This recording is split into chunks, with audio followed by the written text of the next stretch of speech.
Mind sciences, or the study of human behavior in relation to the mind, is the newest of all the arts. It's less than 100 years old. And it is by far the one that is most cloaked in secrecy.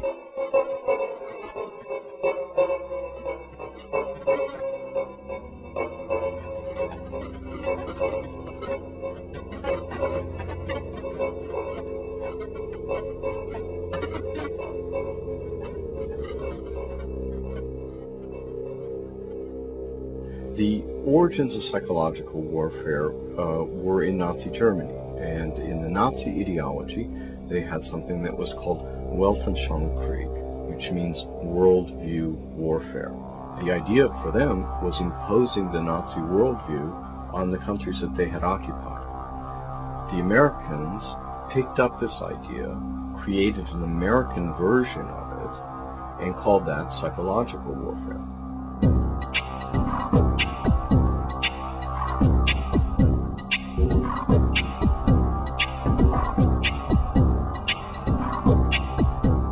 In trying to understand psychological warfare and in trying to understand the American approach to the post-war efforts to control people's minds, both as individuals and on a mass scale, there's a lot of illusions about how that was done.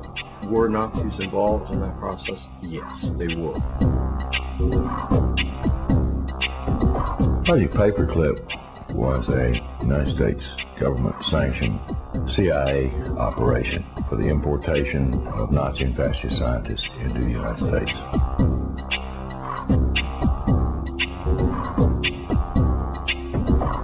Their statement was simply this: if we don't bring these people into this country and contain them, then our enemies, the Soviet Union, will get them.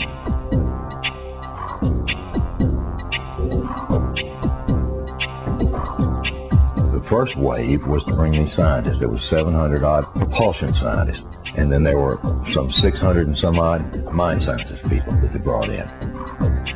The CIA was given the responsibility of actually placing the individuals that had a Project Paperclip into the military-industrial complex, including our colleges and universities.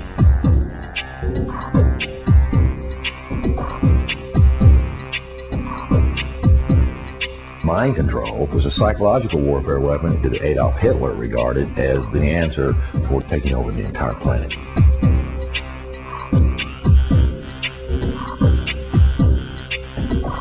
The name for the mind control research in this country was MK-Ultra. MK-Ultra was one program of a series of programs that came out of the CIA to experiment with different types of mind control, using drugs, using electroshock, using insulin shock, and other techniques.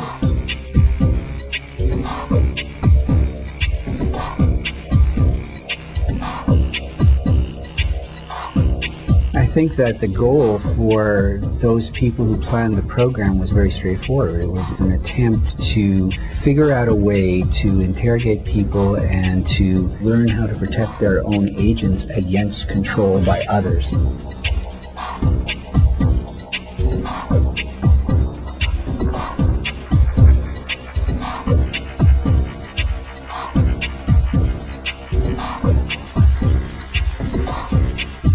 If you put someone in a position of being disabled by not feeding them or not allowing them to sleep or overwhelming them with sound, if you use massive shock treatment and you give people massive doses of drugs such as PCP or mescaline or amphetamines or LSD, and if you put them in periods of darkness where they can't predict from one minute to another what is going to happen next, so they're always dreading, there's no consistency to sort of what's going to happen, anybody can be put in a position of being open to brainwashing.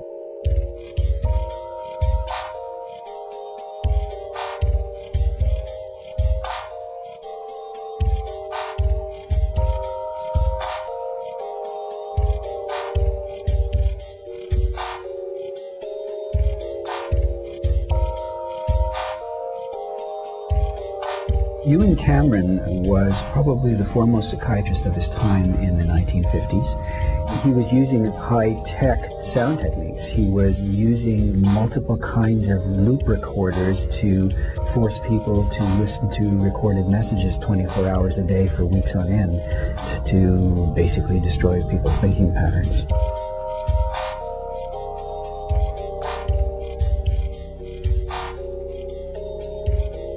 He injected the lysergic acid into the vein, and he patted me on the shoulder and said, "Now there, lassie, we'll see you later."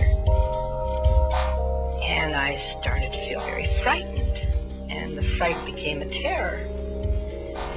And I sort of began throwing myself from one side of the room to the other.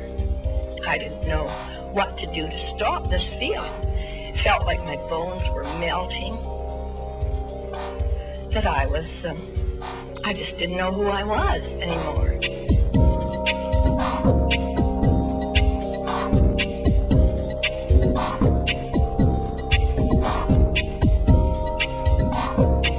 This is not just break-ins of people's homes. It's not just invasions of privacy by illegal wiretapping. This is an invasion of a person's mind. And that is about as profound an injury, except for loss of life, that the government can impose.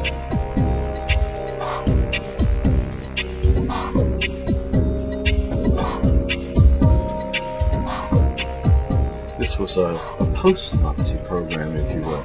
It was an Americanization. I've often made the statement, and I still make it flippantly. The Nazis didn't lose the war. They just had to move. Now it's 50 years later. Now they're much more clever, much more sophisticated. They have a lot more money to spend.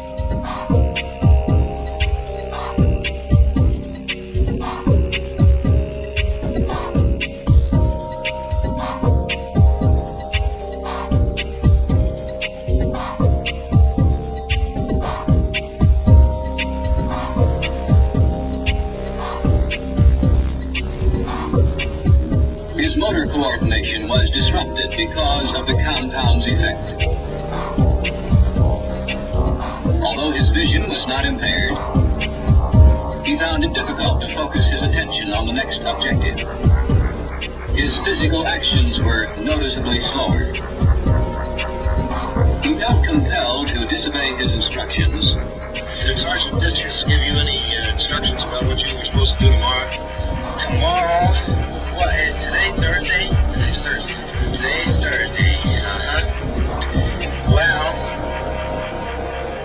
Wars are not won on the battlefield. They're won in the minds of the people.